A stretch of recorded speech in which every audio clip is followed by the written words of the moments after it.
At narito na naman ang mainit na balita mula sa mundo ng politika. Isang malaking balita ang yumanig sa buong bansa ngayong araw matapos hatulan ng hukuman si First Lady Lizata Nasmangs ng pagkakakulong dahil sa kasong pandarambog at pagkakasangkot sa iligal na pulburon.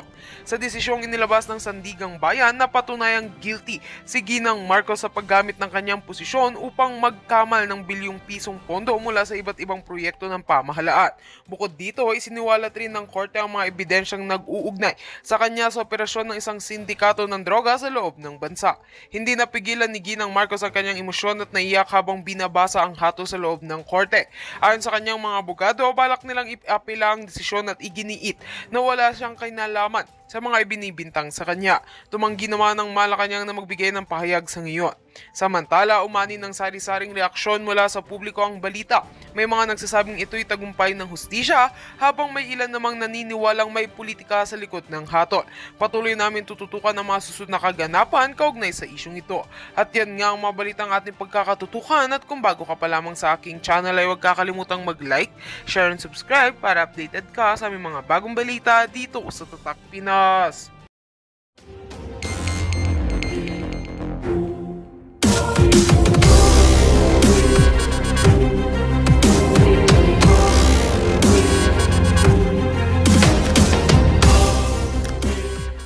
Yan yung bago kong nakita yung mga larawan.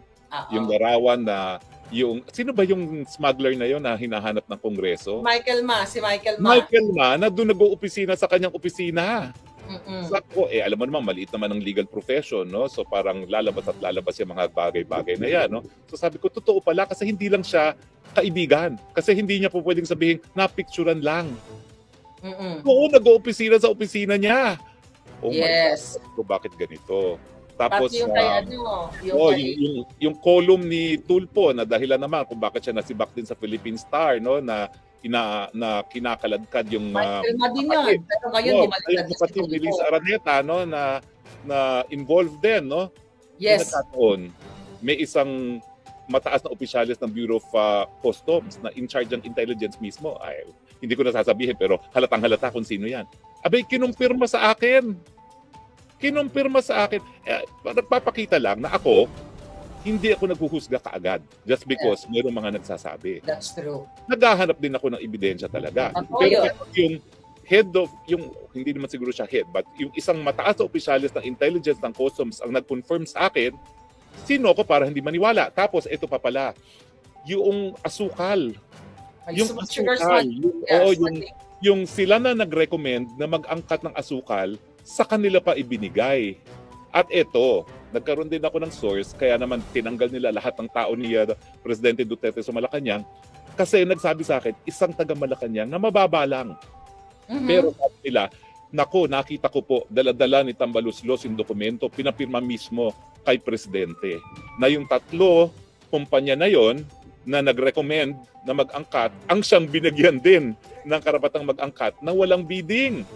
So sabi ko, grabe na pala talaga ang pangyayari ngayon dito sa gobyernong ito. At nasabayan naman yan na yun na nga, na pinupuruhan na nila si VP Sara. Pero yung pagbitiw ko ng suporta sa kanila, hindi lang dahil kay VP Sara, kundi doon sa mga personal na mga ebidensya na nakalap ko, no, na narinig ko sa'yo. Pero napatunayan ko through others. Yes. Oo, totoo po yun. Kaya ganun kami ni Spokes. Sabi ko talaga, alam mo, nag-text si Spokes, sabi ko, naku, mukhang talagang bataan ni Lisa, ito baka pagurgur ako nito. Hindi kasi Spokes nagkataon na nagkaroon kasi, kaya ganun din ang feeling ko, dahil magkasabay yun, yung information na nakarating sa akin, na nag-hire sila ng assassins. Correct. Oo, kaya gano'n na lang. Wala na akong tiwala sa mga tao. I have to protect myself. But now, napatunayan ko na pareho pala tayong, nabudol, di, ngiwi-ngiwi team na tayo ngayon. Di ba? Pero sa totoo lang. Ako, kaunting budol lang. Kasi ako naman talaga. Sinusunod ko dito taray. Ikaw talaga full time. Big time ang budol. Pero Spokes, sa kabila ng ating pakikipaglaban ngayon dito, kawawa din yung ating mga kasama ng mga vloggers, sila Mark, sila Lorraine, at sila, sino pa ba ang na-contempt? Si Lorraine, si Mark, si Sas. At saka yung naging karanasan ni MJ. Ang Yes, feeling ni ko, MJ at saka ni oo, Crisel. alam mo, nagsulat si MJ afterwards na sabi niya hindi naman tutungkol sa hearing, yung feeling niya ginahasa siya. Pero alam mo, kung titignan mo talaga yung video na nangyari na pinapa-apologize siya, nag-apologize siya, pinaamin siya na fake news siya, umamin siya, kasi anong gagawin mo? Para ka talagang ginagahasa na hindi ka na makalaban-laban, napakahina mo, no? Wala ka ng lakas para lumaban, no? So talagang ang sakit ng mga nangyari. Folks, ang aking pakiusap lang sa mga vloggers, ha? Go ahead. Isa. At ang kanilang pakay, patahimikin tayo. So ang ating sagot sa kanilang panunupil, huwag magpasupil. Huwag magpasupil. Alam niyo, meron tayong makakasama si Agent ng Bayan, si Agent Morales, ano? Actually, kasama din siya dapat sa Hong Kong. Siya na ang magkwento kung ano yung mga napapasukin na natin si Agent Morales. Hi, Agent Morales. Paging fast. Ayan, maganda namin marinig. O kaya, paging Lorraine, kung nasaan man ka man. Nandun na kay Doc Lorraine. Oo, para lahat ng mga naaapi makapagsalita rito. Agent Morales. Magandang gabi po, Spokes. Ganun din kay Marlica. Naku, bidang-bida si Spokes kanina. Anong reaction mo? Nabuhay ang pulboronic video? Oo, alam nyo, kanina nga, natutuwa ako dahil nga sila mismo yung nagbukas ng pulboronic video. Yung kaya lang, nagtaka lang ako dahil nga sabi ko, bakit ganito? Naniniwala sila doon sa kay Pebbles Talakera pagdating doon sa sa authenticity nung video. Kasi unang-una, kailan pa nag-certify ang isang praning ng authenticity ng isang video. Kaya nga kanina, nung tinatanong kung sino yung nag-share, sabi ko ako. Kasi motivated ako hinarang naman. Pero sana nga, pinagdadasal ko nga, sana sa susunod na hearing, mabuksan, dire-diretso, dahil nga kailangan malaman ng sambayanang Pilipino na itong si Bongbong Marcos na presidente ng Pilipinas ngayon ay talagang bangag. Adik ito. Kaya ako sa akin bilang ahente ng PIDEA dati, meron akong relevant experience, meron akong relevant training at meron akong personal knowledge. Kasi ang gusto kong ipahayag kanina doon na yung video na yon similar doon sa 5 litrato na ipinakita ng confidential informant. Na kaya nga ang inaano ko rito na itong bangag na ito, itong si Bongbong Marcos, kapag tinanong nila ako kung paano ko na-determine na dangerous drugs yung tinitira nito, kung hahanapan nila ako ng chemistry report, sabihin ko lang sa kanila, simpleng-simple, relevant experience ko as PIDEA agents, as drug enforcement officer, na itong taong ito sumisinghot ng white powdery substance. Ngayon, pag sinabi nila na hindi totoong white powdery substance yan, kung sabon yan o asin yan, dapat sa mental hospital. Itong si Bongbong Marcos. Tumitigran ng asin Tumitigran ng sabon. Ano naman ang reaction mo dito sa conclusion ng kanilang expert witness na si Pebbles Talakera na AI daw yon? Oo. Alam nyo, Spokes kanina, experience bilang isang PIDEA agent. Oo. Alam nyo, Spokes, kanina, para akong binuhusan ng malamig na tubig kasi ilan dun abogado. Magpapaniwala sila sa isang witness na nagse-certify ng authenticity ng video na hindi naman eksperto. Kaya nga sabi ko, ano ba ito? Mga, ano ba ito? Mga... hindi, kumbaga sa kaya sabi ko, wala ito. Kumbaga sa para lang na nakipagkwentuhan sa lasing ito, kung ano yung binigay na opinion ng lasing, yun na. Katulad yan, yung isang, alam naman natin, ako, sabi ko nga sa inyo, bilang isang dating ahente ng PIDEA, alam ko kung yung tao ay nasa impluwensya ng ipinagbabawal na gamot at alam ko kung ito ay naghahalusinate. Mukhang naghahalusinate itong expert witness nila Well, anyway, alam mo, by hindsight, tama ka, yung pagdiin sa akin ni Boljakera, talaga may bago na naman. Talakera. Oo nga, bakit ba naguguluhan ako? yung pagdidiin sa akin ni Talakera. Ni Talakera. Talaga magsasampa na naman sila ng bagong kaso na kasama ka rin siguro. No? Pero isa sa posible nilang isampa cyber libel. Aba, maganda yun pag sila nagsampa ng cyber libel. Kasi magagamit na natin talaga yung authentication. At isa sa publiko na yung authentication na yun naman ang dahilan at yun ang hinihingi ng expert. Ayaw niyang lumantad unless it's in a formal legal proceeding. Yun. Pakituloy na yung kasong yan nang mabasa ng taong bayan yung buong report. Yes. At tama po yun. Namit ang siyensya doon sa kanyang conclusion na hindi siya deepfake. Diba? Agent Morales, supposedly, di ba kasama ka dapat sa Hong Kong? Ikwento mo sa kanila.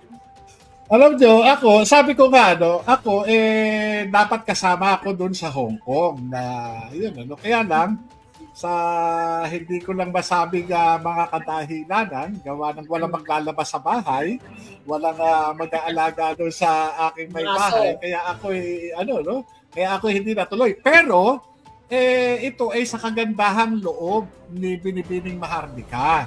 Siya po yung sumagot ng aking hotel, siya po rin yung sumagot ng aking airfare.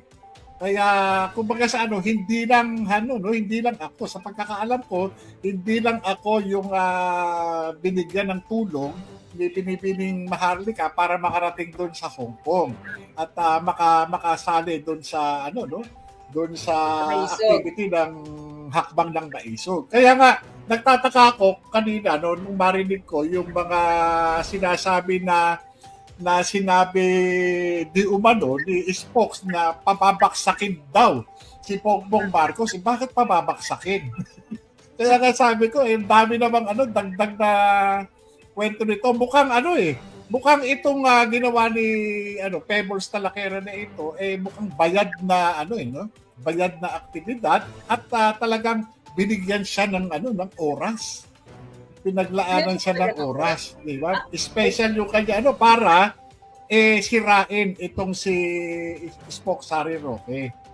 Alam mo, hindi akong gusto nilang sirain. Ang gusto nilang sirain yung pulboronic video. Yeah. Gusto nilang wag paniwalaan ng taong bayan. Hindi totoo. Yung hindi pa nakakapanood, hahanapin tuloy at sila mismo. Opo, totoo po yun. Maiintriga sila. Kagaya nga sa akin, sabi ko nga ako, sinare ko yan. Hanggang ngayon, sineshare ko yan.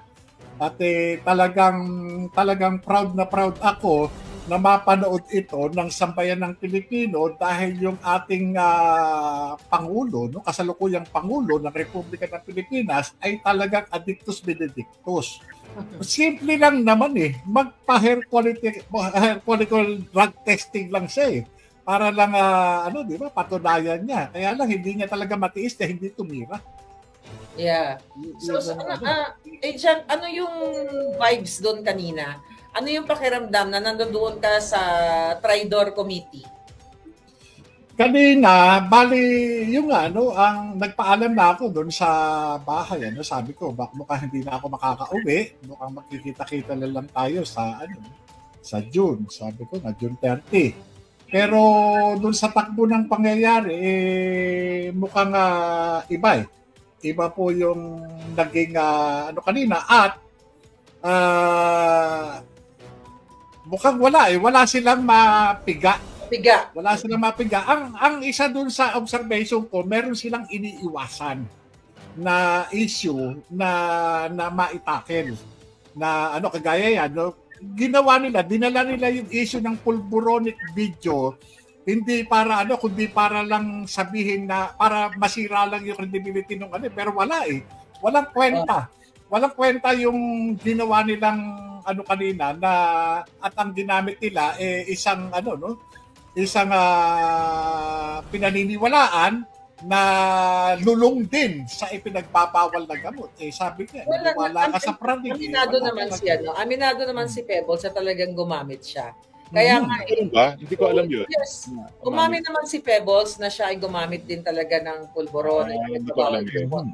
Kaya nga, open book naman ang buhay niya. Kaya nga, good din ko rin siya hinangaan. Pero sa pang nangyari kanina, naging iba ang timpla. So, iba. Hindi nga siya talaga credible. The fact na hindi talaga I'm sorry, mother, pero you're not an expert. Yun lang yun. Meron nag-text sa akin kung hindi ko raw ba lalabanan yung issue sa pagsasabing yung video fake. Sabi nga, wala akong credibility na magsalita doon sa authenticity ng video. Pero, ang masasabi ko lang doon sa video na nagde-depict doon na si Bongbong Marcos, ako morally convinced kasi nga ako mismo yung nag-imbestiga doon sa confidential informant at mayroon akong mga nakitang mga pruweba. Kaya nga ako nagpasya na mag-sec ng anti-illegal drugs operation kinabukasan para aming saltuhin itong Unit 46C dyan sa Rizal Tower, dyan sa Rockwell, Makati. Kaya nga, sabi ko, nakita ko kanina, magandang opportunity ito.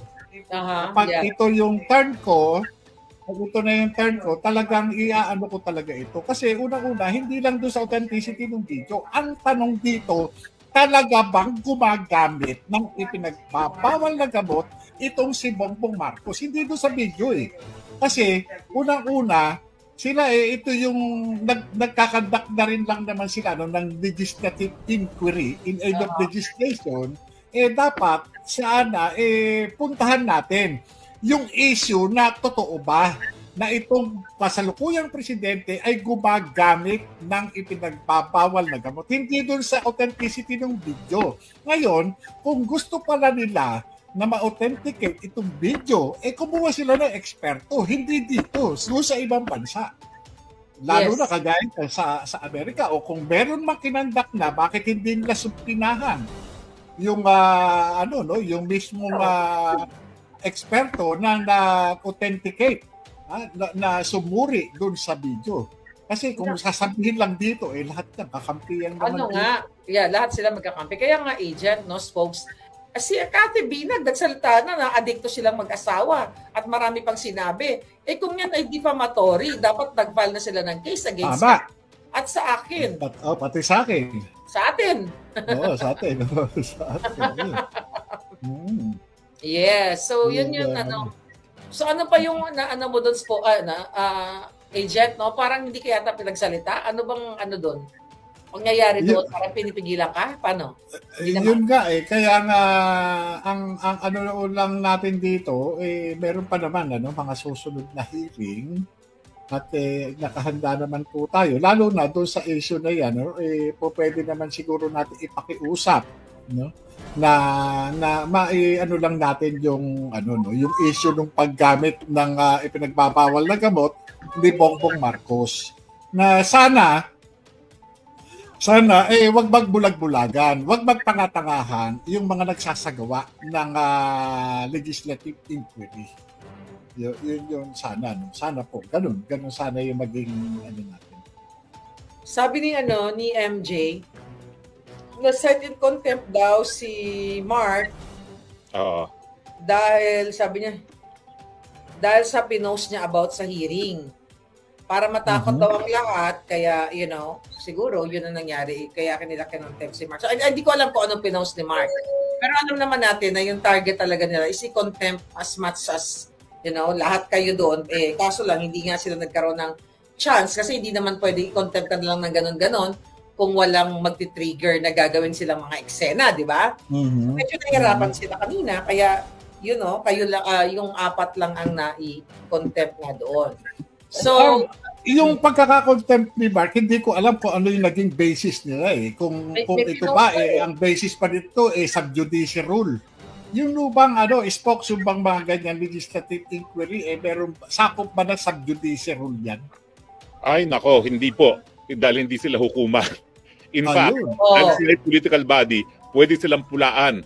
At dyan mag-a-apply yung sabi ng Korte Suprema, ang taong gobyerno hindi dapat balat sibuyas. In fact, ang pamumula sa isang taong gobyerno, kapag ito'y tungkol sa kanyang katungkulan, hindi yan magiging libel. Yan ang decision. Kaya yung sinasabi kanina na mayroon na tila meron daw na violate itong si Mark Lopez patungkol doon sa kanilang rules of procedure, hindi ko alam. Hindi ko alam kung merong ganong rules of procedure ang House of Representatives, at kahit ako hindi ko alam. Wala ho akong personal na kaalaman dyan at hindi po kami apprised doon sa nature ng offense o ng rules na maaring ma-violate o na-violate ng aming mga kasama, yung ating mga kasama dito. Ang nakakaano pa, ang nakakatawa dito, na sinasabi nila ng TRICOM na ang mga vloggers ay nagpapakalat ng fake news. Pero may Pebbles sa Lakera sila kumuha ng expert opinion. Oo nga.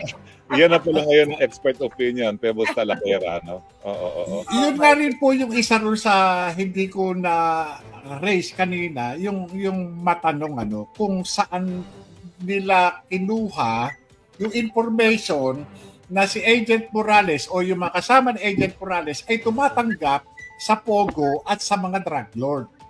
Hindi po napag-usapan Hindi napag-usapan kasi hanggang ngayon talagang yun yung laman nung yung isa doon sa mga naging basihan ni Congressman Robert H. Barbers sa kanyang privilege speech. Sinasabi niya itong mga vloggers ay tumatanggap ng pera doon sa sa mga narco at pogo. Bakit hindi sila nag-present ng ebidensya kung tumatanggap tayo? Yung nga kaya nga doon papasok yung yung fake news kasi sinasabi na yung tayo na nag-aano ng fake news sabi ko nga yun lang talagang napako sila doon sa kay Tariela, so yung Tariela hindi ko masyado napanood yun dahil alam nyo, meron pa doon tanong I think tanong si Joey about tanong ni Abante na bakit daw hindi mag-content itong si Joey o yung iba mga vloggers ng West Philippine Sea. So parang bakit mo kami didiktahan kung anong gusto namin i-content? Kasi hindi naman lahat yan, like ako may mga bagay na hindi ko alam. Alam nga naman magbida-bidahan ako, di ba? Alam naman. Kaya nga. Pag-aaralan mo yung bawat sasabihin mo. So yun ang nakikita ko doon na talagang diktadurya. Bakit nyo kami diniktahan kung ano yung konteksto o napansin ko rin yun na tila parang yung inuutusan o inuudyukan na dapat nagko-content ng gano'n patungkol doon sa kasi nasa yun kumbaga sa ang pagtawag dito, pagla-live o naman nasa puso kasi yan kung ano yung feel mo At hindi lahat. Naman, hindi lahat. Okay, katulad na lamang nung ako ay nasa the Netherlands. Nakita niyo naman, di ba, kinover ng GMA7. Kinover ng bilyonaryo. Na-meet natin ng spokes, yung mga na yon. At pinakilala ko sa kanila si Distressed Mother. Okay, so yung mga yon nag-explain sa akin na pinadala sila ng kanilang kumpanya doon para mag-cover kay PRRD. Hindi ko sila pwedeng pilitin na i-cover nyo si Distressed Mother, i-cover nyo to. Okay, tama. Ganon. So, I respect them. Masasabi ko, alam nyo na. Kung gusto nyo i-tackle yung issue sa pag-kidnap ni Lisa Tanas sa dalawang anak niya, then, bilang isang mga journalist o, check and balance, report niyo. Pero hindi ko sila pwedeng saklawan na ipilit ko yung gusto ko. Na parang, total, journalist kayo, i-report nyo to. Sinabi ko lang na baka gusto nyong i-report. Wala tayong pwedeng, hindi tayo pwedeng magmando o magdikta kung ano ang i-report, right? Tama. At saka yung pagsasabi na hindi ka ordinaryong tao, kapag ka nagbablog. Alam mo, natawa nga kami doon, nasa coffee shop kami. So, ano eksaktong sinabi niya, Agent ulit? Sabi, hindi ka ordinaryong tao, vlogger ka. Hindi ka ordinaryo. Yung sinabi ng isa kasi, nagpapaliwanag siya na bilang isang ordinaryong tao na mga manggagawa, sabi ng isa yata nung Eli ba yun, kami ay parang may karapatan na magsalita. Kaya nga tawa kami ng tawa, nasa coffee shop kami, sabi ko, ano kami, alien? At yung pagkakasabi niya, ako ang chairman ng human rights, ako ang magpapasya, ako ang magdidesisyon. Ayun. Sabi ko, ano ka, judge? Kumbaga, parang sinaklawan niya, nag-encroach na siya doon sa ano, no? Hindi lang kumbaga sa hindi lang legislative function siya, no? Naging ano na siya, naging judiciary pa siya. Oo. So, yung mga usaping pang-korte. Diktatorya talaga, JM. Nagkaroon lang, makikita talaga. Makikita na doon sa kanilang mga ikinikilos. Kaya dapat lang talaga na sabihan sila na kung ayaw ninyo na na mabatikos, ayusin ninyo. Huwag kayong maging magaspang. Yun nga, nakikita ko yun, JM. Yung sinabi mo na magaspang. Tapos sabi niya ba sa'yo na sinasabi mo ba na ako yung magaspang? Sasabihin mo lang, hindi kayo makinis. Anyway, alam mo, kailangan ko na magpaalam kasi meron akong appointment. Okay, pero sa akin po, naisagot na naman natin lahat ng mga sinabi ni Pebos at ang huling mensahe ko. Ang huling salita doon sa issue. Well, sa akin lang, naintindihan kita, Pebbles. I wish I could be of more help. At saka nung ikaw ay nagkakaroon ng sense of frustration at helplessness na hindi nagkakaroon ng pagbabago, may ganun din akong pakiramdam ng mga panahon na yon. Ang pagkakaiba lang natin, meron akong pananampalataya sa may kapal na hindi siya papayag na manatili tayo sa puwersa ng mga kadiliman. No? At eventually, darating ang liwanag sa ating bayan. Huwag po kayong mawalan ng pag-asa. Okay? At maraming salamat sa Tridor Committee dahil binuhay niyo po ang pulburang video. Lahat ng nakapanood at lahat po ng gustong maghusga kung yan ay deep AI o deep fake, panoorin niyo po muli. At kapag naman po na-convince kayo na hindi po yan deep fake, kasama yung pinadala nila si Tatay Digong sa The Hague kung saan siya ngayon nakakulong, maghusga naman kayo na tama na, sobra na. Sobra na. Alright, thank you folks, Harry Roque. Salamat po. Alam naman ako. See you soon dyan sa Netherlands. Ayan, i-eject na natin si Spokes Harry kasi, kick out na natin siya. JM, kamusta ka na? Ito, mabuti. Okay. At alam nyo, talaga si Atty. Badong natatawa kanina eh. Talagang panay-taken niya. Thank you. Hindi mo ako pinahirapan. Nandun ba si Atty. Badong? Andun. Alam mo, tawang-tawa nga ako sa'yo doon eh. Ulitin mo ngayon yung mga magagaspang na sabi mo. Hindi mo sabi ko, pagka tayo mga nasa gobyerno, dapat mag-ingat. Huwag tayo magpapakita ng kagaspakan. Di ba? Dapat ano bang kagaspakan nyo? Huwag tayo magnakaw. Yung pagnanakaw, pag-abuso, di ba? Yun naman lahat. Kaya nga sabi ko nga, sa amin nga, mga alagad ng batas, talaga kung kinakailangan, ikalang namin ang sarili namin buhay, gagawin namin. Yeah. Diba? Yun ang kumbaga sa yung essence ba ng public service talaga, kung nanumpa ka talaga, di ba? Kahit pa ang sakitin mo. Di ba? Yeah. Kung sa tama. Kahit mag-isa ka lang di ba? Lahat na sila, di ba? Panindigan mo lang kasi nanumpa ka, pumasok ka dyan Yeah, ang nakakalungkot, JM, hanggang ngayon si Colonel Grijaldo nakakulong pa rin. Oo, kaya lang, syempre, alam nyo, lahat naman, lahat naman may katapusan. At ang mundo bilog. Diba? Kaya, syempre, yung kakayanan, mahirap tawaran yung kakayahan ng isang Hector Grijaldo. Hindi naman magiging kernel yan kung wala namang... Sino ba yung smuggler na yon na hinahanap ng Kongreso? Si Michael Ma. Michael Ma, na doon nag-uopisina sa kanyang opisina. So, alam mo naman, maliit naman ang legal profession, no? So parang lalabas yung mga bagay-bagay na yan, no? So sabi ko, totoo pala kasi hindi lang siya kaibigan. Kasi hindi niya po pwedeng sabihin, napicturan lang. Oo, nag-uopisina sa opisina niya. Oh yes. My God. So, bakit ganito? Tapos yung column ni Tulfo na dahilan naman kung bakit siya nasibak din sa Philippine Star, no, na kinakaladkad yung kapatid. Pero ngayon kapatid ni Liz Araneta, no, na involved din, no. Yes. May isang mataas na opisyalis ng Bureau of Customs na in charge ng intelligence mismo. Ay, hindi ko na sasabihin pero halatang-halata kung sino yan. Abay, kinumpirma sa akin. Nagpapakita lang na hindi ako naghuhusga kaagad. just because mayroong mga nagsasabi. That's true. Naghahanap din ako ng ebidensya talaga. Totoo Pero yun. yung head of, hindi naman siguro siya head, but yung isang mataas na opisyalis ng intelligence ng customs ang nag-confirm sa akin, sino ko para hindi maniwala. Tapos ito pa pala, yung asukal. Yung asukal. Yung sila na nag-recommend na mag-angkat ng asukal, sa kanila pa ibinigay. At ito, nagkaroon din ako ng source, kaya naman tinanggal nila lahat ng tao ni Presidente Duterte sa Malacanang, kasi nagsabi sa akin, isang taga Malacanang na mababa lang. Pero sabi nila, nako, nakita ko po, dala-dala ni Tambaluslos yung dokumento, pinapirma mismo kay Presidente. Na yung 3 kumpanya na yon na nag-recommend na mag-angkat, ang siyang binigyan din ng karapatang mag-angkat na walang bidding. So sabi ko, grabe na pala talaga ang pangyayari ngayon dito sa gobyernong ito.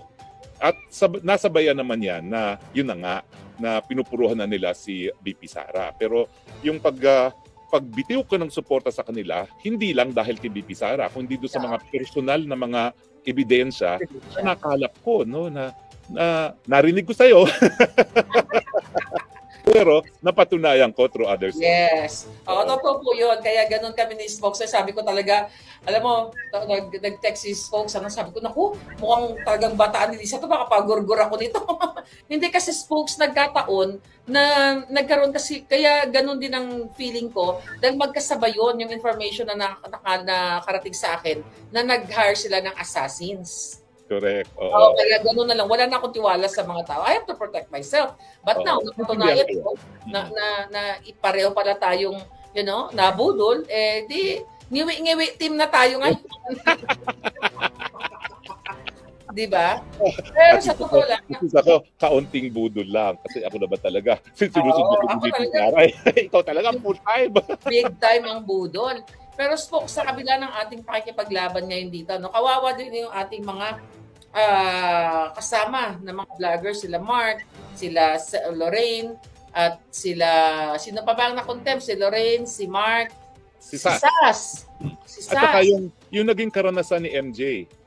Ang yes, ni MJ at saka ni Crisel. Alam mo, nagsulat si MJ afterwards na sabi niya hindi naman tutungkol sa hearing, yung feeling niya ginahasa siya. Pero alam mo, kung titignan mo talaga yung video na nangyari na pinapa-apologize siya, nag-apologize siya, pinaamin siya na fake news siya, umamin siya, kasi anong gagawin mo? Para ka talaga ginagahasa na hindi ka na makalaban-laban, napakahina mo, no? Wala ka ng lakas para lumaban, no? So talagang ang sakit ng mga nangyari. Folks, ang aking usap lang sa mga vloggers, ha? Go ahead. Isa, at ang kanilang pakay, patahimikin tayo.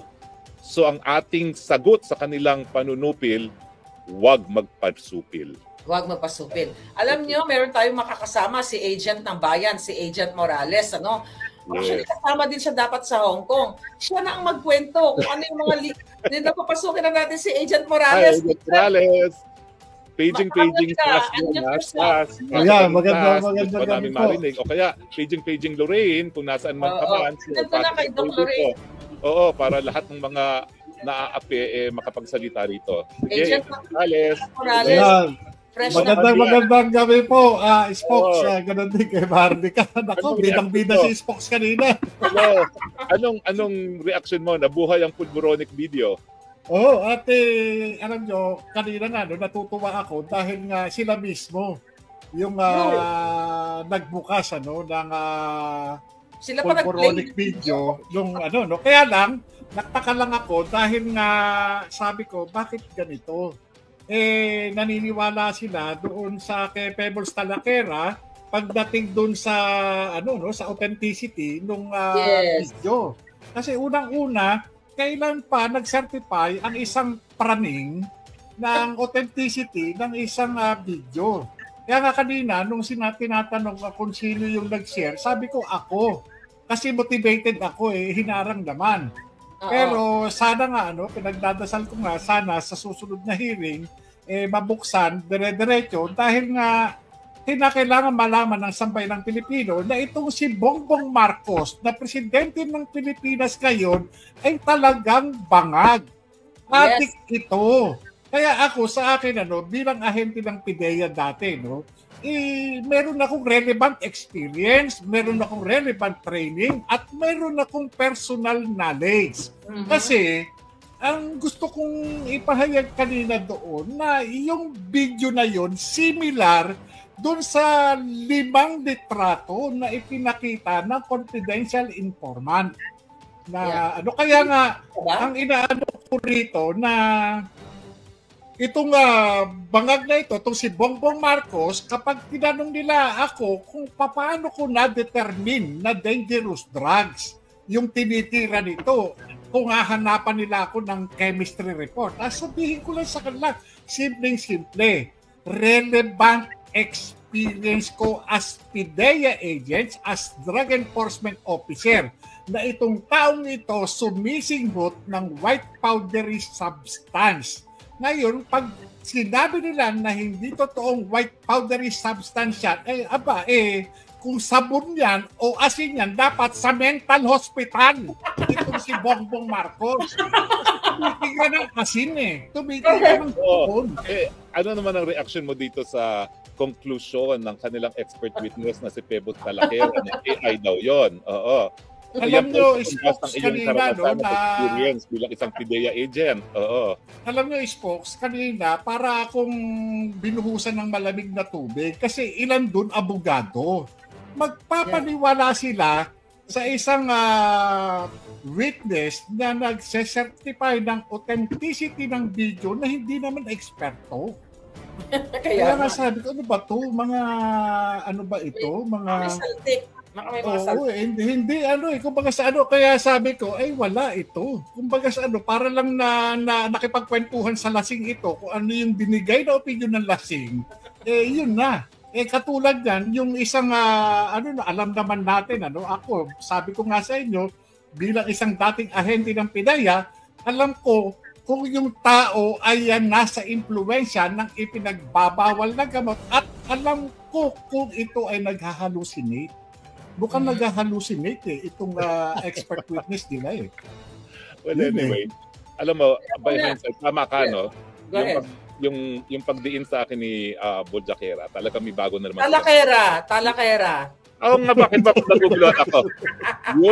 yung pagdidiin sa akin ni Talakera, Talakera, talaga magsasampa na naman sila ng bagong kaso na kasama ka rin siguro. No?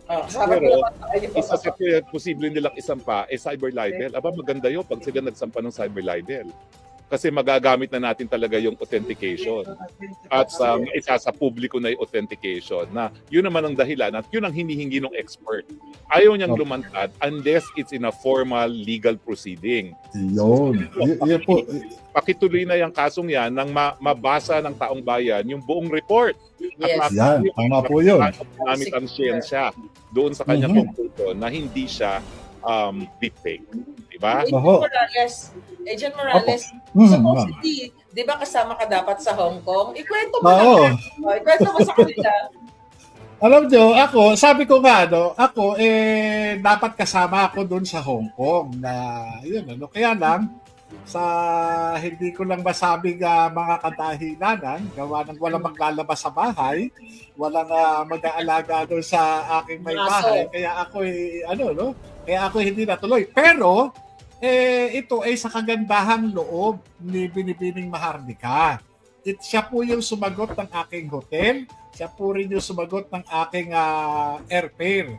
Kaya kumbaga sa hindi lang hindi lang ako sa pagkakaalam ko, hindi lang ako yung binigyan ng tulong ni Binibining Maharlika para makarating doon sa Hong Kong at makasali doon sa doon sa activity ng hakbang ng Naisog. Kaya nga nagtataka ako kanina nung marinig ko yung mga sinasabi na sinabi di umano ni Spokes na pababaksakin daw si Bongbong Marcos. Bakit pababaksakin? Kaya nga sabi ko, dami namang dagdag na kwento nito. Mukhang mukhang itong ginawa ni Pebbles Talakera na ito mukhang bayad na bayad na aktibidad at talagang binigyan siya ng ng oras. Pinaglaanan siya ng oras, di ba? Special yung kanya para sirain itong si Spokes Harry Roque. Alam mo, hindi akong gusto nilang sirain. Ang gusto nilang sirain, yung pulboronic video.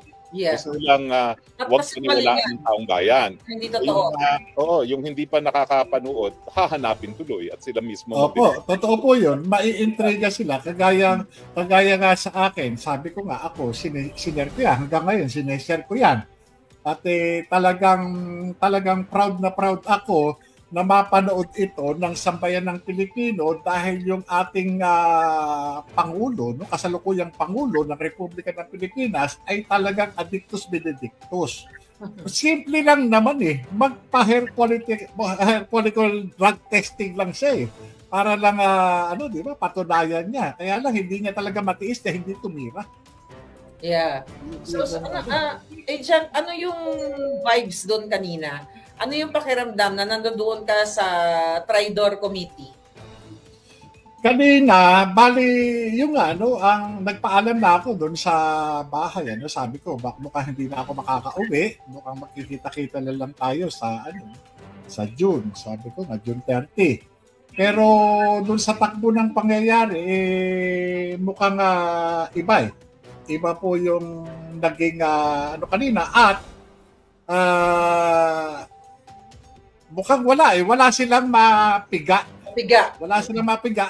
Ang isa dun sa observation ko, meron silang iniiwasan na issue na maitakel. Na kagaya yan, ginawa nila, dinala nila yung issue ng pulboronic video, hindi para kundi para lang sabihin na para masira lang yung credibility ng pero walang kwenta.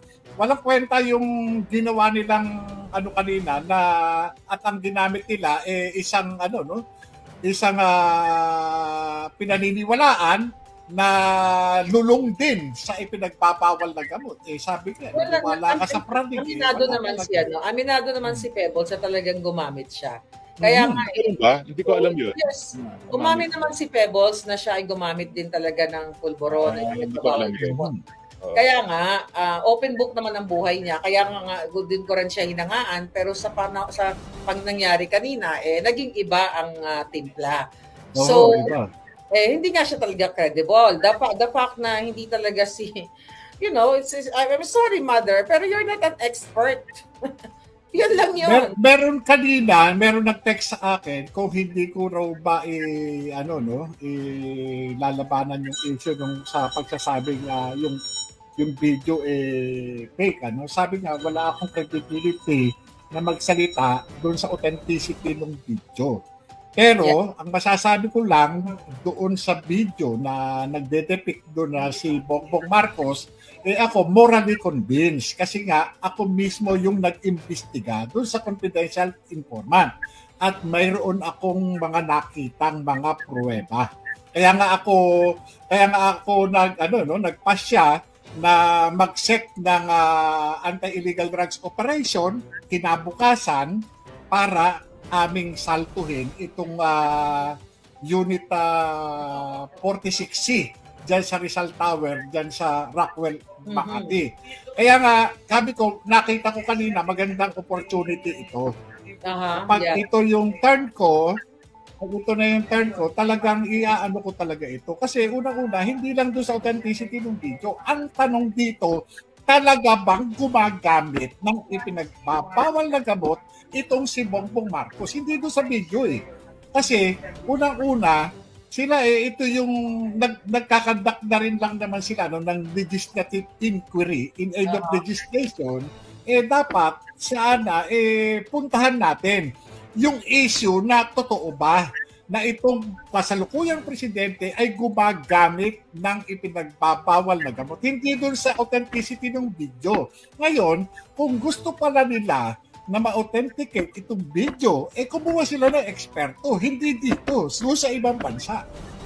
Lalo na kagaya sa Amerika, o kung meron makinandak na, bakit hindi nila supinahan yung yung mismong eksperto na authenticate, na sumuri doon sa video. Kasi kung sasabihin lang dito, lahat yan, kakampiyan naman. Lahat sila magkakampi. Kaya nga, agent, spokes, Si Cathy Binag, nagsalita na adikto silang mag-asawa at marami pang sinabi. Kung yan ay defamatory, dapat nag-file na sila ng case against Tama. at sa akin. Pati sa akin. Sa atin. Oo, sa atin. Sa atin. Yes. So, yun yung So, ano pa yung ano mo doon, agent, no? Parang hindi kaya pinagsalita. Ano bang doon? Pangyayari doon, parang pinipigilan ka? Paano? Yun nga kaya nga ang ano lang natin dito meron pa naman mga susunod na hearing at nakahanda naman po tayo lalo na doon sa issue na yan pwede naman siguro natin ipakiusap na ano lang natin yung yung issue ng paggamit ng ipinagbabawal na gamot ni Bongbong Marcos na sana wag magbulag-bulagan, wag magtanga-tangahan yung mga nagsasagawa ng legislative inquiry. Yun sana, sana po. Ganun sana yung maging natin. Sabi ni MJ, na-set in contempt daw si Mark. Dahil sabi niya, dahil sa pinost niya about sa hearing. Para matakot daw ang lahat, kaya, siguro, yun ang nangyari. Kaya kanila kinontempt si Mark. So, hindi ko alam kung anong pinost ni Mark. Pero alam naman natin na yung target talaga nila is i-contempt as much as, lahat kayo doon. Kaso lang, hindi nga sila nagkaroon ng chance kasi hindi naman pwede i-contempt ka na lang ng ganon-ganon kung walang magti-trigger na gagawin silang mga eksena, di ba? Medyo nahirapan sila kanina, kaya, kayo lang, yung apat lang ang nai-contempt nga doon. So, yung pagkaka-contempt ni Mark, hindi ko alam kung ano yung naging basis nila Kung ito ba ang basis pa nito sub judice rule. Yung bang spokes yung bang mga ganyan legislative inquiry meron sakop ba ng sub judice rule yan? Ay nako, hindi po. Dahil hindi sila hukuman. In fact, dahil sila political body, pwede silang pulaan. At dyan mag-a-apply yung sabi ng Korte Suprema, ang taong gobyerno hindi dapat balat sibuyas. In fact, ang pamumula sa isang taong gobyerno, pag ito'y tungkol sa kanyang katungkulan, hindi yan magiging libel. Yan ang decision. Kaya yung sinasabi kanina na mayroon tila meron daw na violate itong si Mark Lopez patungkol doon sa kanilang rules of procedure, hindi ko alam. Hindi ko alam kung merong ganong rules of procedure ang House of Representatives at kahit ako hindi ko alam, wala ho akong personal na kaalaman dyan at hindi po kami apprised doon sa nature ng offense o ng rules na maaring ma-violate o na-violate ng aming mga kasama, yung ating mga kasama dito. Ang nakakaano pa, ang nakakatawa dito, na sinasabi nila ng TRICOM na ang mga vloggers ay nagpapakalat ng fake news. Pero may Pebbles sa Lakera sila kumuha ng expert opinion. Oo nga. Yan na pala ngayon ang expert opinion, Pebbles sa Lakera. No? Oo. Yun nga rin po yung isa rin sa hindi ko na raise kanina, yung matanong kung saan nila kinuha yung information na si Agent Morales o yung mga kasama ni Agent Morales ay tumatanggap sa Pogo at sa mga drug lord. Hindi po napag-usapan Hindi napag-usapan kasi hanggang ngayon talagang yung yung laman nung yung isa doon sa mga naging basihan ni Congressman Robert H. Barbers sa kanyang privilege speech. Sinasabi niya itong mga vloggers ay tumatanggap ng pera doon sa sa mga narco at pogo. Bakit hindi sila nag-present ng ebidensya kung tumatanggap tayo? Yung nga kaya nga doon papasok yung yung fake news kasi sinasabi na yung tayo na nag-aano ng fake news sabi ko nga yun lang talagang napako sila doon sa kay Tariela so yung Tariela hindi ko masyado napanood yun dahil alam nyo meron pa doon tanong I think tanong si Joey about tanong ni Abante na bakit daw hindi mag-content itong si Joey o yung iba mga vloggers ng West Philippine Sea. So parang bakit mo kami didiktahan? kung anong gusto namin i-content. Kasi hindi naman lahat yan, like ako, may mga bagay na hindi ko alam. Alam nga naman magbidabidahan ako, di ba? Alam naman. Kaya nga. Pag-aaralan mo yung bawat sasabihin mo. So yun ang nakikita ko doon na talagang diktadurya. Bakit nyo kami diniktahan kung ano yung konteksto o napansin ko rin yun na tila parang yung inuutusan o inuudyukan na dapat nagko-content ng gano'n patungkol doon sa kasi nasa yun kumbaga sa ang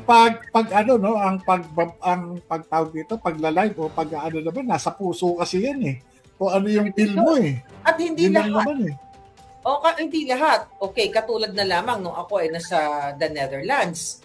Nakita niyo naman, di ba, kinover ng GMA7, kinover ng bilyonaryo, na-meet natin ng spokes, yung mga na yon. At pinakilala ko sa kanila si Distressed Mother.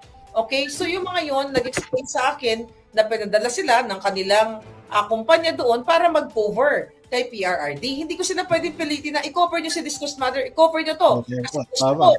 Ganon. So, I respect them. Basta sabi ko, alam nyo na. Kung gusto nyo i-tackle yung issue sa pag-kidnap ni Lisa Tanas sa dalawang anak niya, then, bilang isang mga journalist o, check and balance, report niyo. Pero hindi ko sila pwedeng saklawan na ipilit ko yung gusto ko. Na parang, total, journalist kayo, i-report nyo to. Sinabi ko lang na baka gusto nyong i-report. Wala tayong pwedeng, hindi tayo pwedeng magmando o magdikta kung ano ang i-report, right? Tama. At saka yung pagsasabi na hindi ka ordinaryong tao, kapag ka nagbablog. Alam mo, natawa nga kami doon, nasa coffee shop kami. So, ano eksaktong sinabi niya, Agent ulit? Sabi, hindi ka ordinaryong tao, vlogger ka. Hindi ka ordinaryo. Kung sinabi ng isa kasi, nagpapaliwanag siya na bilang isang ordinaryong tao na mga manggagawa, sabi ng isa yata nung Eli ba yun? Kami ay parang may karapatan na magsalita. Kaya nga tawa kami ng tawa, nasa coffee shop kami, sabi ko, ano kami, alien? At yung pagkakasabi niya, ako ang chairman ng human rights, ako ang magpapasya, ako ang magdidesisyon. Sabi ko, ano ka, judge? Kumbaga, parang sinaklawan niya, nag-encroach na siya doon sa hindi lang kumbaga sa hindi lang legislative function siya naging na siya, naging judiciary pa siya. So, yung mga usaping pang-korte. Kadurya talaga, JM. Nagkaroon lang makikita na doon sa kanilang mga ikinikilos. Kaya dapat lang talaga na sabihan sila na kung ayaw ninyo na na mabatikos, ayusin ninyo. Huwag kayong maging magaspang. Diba? Yun nga, nakikita ko yun, JM. Yung sinabi mo na magaspang. Tapos sabi niya ba sa'yo na sinasabi mo ba na ako yung magaspang? Sasabihin mo lang, hindi kayo makinis. Anyway, alam mo, kailangan ko na magpaalam kasi meron akong appointment. Okay, pero sa akin po, naisagot na naman natin lahat ng mga sinabi ni Pebos at ang huling mensahe ko. Ang huling salita doon sa issue. Well, sa akin lang, naintindihan kita, Pebbles. I wish I could be of more help. At saka nung ikaw ay nagkakaroon ng sense of frustration at helplessness na hindi nagkakaroon ng pagbabago, may ganun din akong pakiramdam ng mga panahon na yon. Ang pagkakaiba lang natin, meron akong pananampalataya sa may kapal na hindi siya papayag na manatili tayo sa puwersa ng mga kadidiman. At eventually, darating ang liwanag sa ating bayan. Huwag po kayong mawalan ng pag-asa. Okay? At maraming salamat sa Tridor Committee dahil binuhay niyo po ang pulburon video. Lahat ng nakapanood at lahat po ng gustong maghusga kung yan ay deep AI o deep fake, panoorin niyo po muli. At kapag naman po na-convince kayo na hindi po yan deep fake, kasama yung pinadala nila si Tatay Digong sa dahig kung saan siya ngayon nakakulong, maghusga naman kayo na tama na, sobra na. Sobra na. Alright, thank you folks, Harry Roque. Salamat po. Alam na po ako. See you soon dyan sa Netherlands. Ayan, i-eject na natin si Spokes Harry kasi, kick out na natin siya. JM, kamusta ka na? Ito, mabuti. At alam nyo, talaga si Atty. Badong natatawa kanina Talagang, panayantay niya. Thank you. Hindi mo ako pinahirapan. Nandun ba si Doctor, si Attorney Badong? Ando. Alam mo. Alam mo, tawang-tawa nga ako sa'yo doon eh. Ulitin mo nga yun, yung mga magagaspang na sabi mo. Hindi mo sabi ko, pagka tayo, mga nasa gobyerno, dapat mag-ingat. Huwag tayo magpapakita ng kagaspakan. Di ba? Dapat kung ano bang kagaspakan nyo? Huwag tayo magnakaw. Yung pagnanakaw, pag-abuso, di ba? Yun naman lahat. Kaya nga sabi ko nga, sa amin nga, mga alagad ng batas, talagang kung kinakailangan, ikalang namin ang sarili namin buhay, gagawin namin. Yeah. Diba? Yun ang, kumbaga sa yung essence ba ng public service talaga, kung nanumpa ka talaga, di ba? Kahit pa ang sakitin mo. Di ba? Yeah. Kung sa tama. Kahit mag-isa ka lang di ba? Lahat na sila, di ba? Panindigan mo lang kasi nanumpa ka, pumasok ka dyan. Yeah, ang nakakalungkot, JM, hanggang ngayon si Colonel Grijaldo nakakulong pa rin. Oo, kaya lang, syempre, alam nyo, lahat naman, lahat naman may katapusan. At ang mundo bilog. Diba? Kaya, syempre, yung kakayanan, mahirap tawaran yung kakayahan ng isang Hector Grijaldo. Hindi naman magiging kernel yan kung wala namang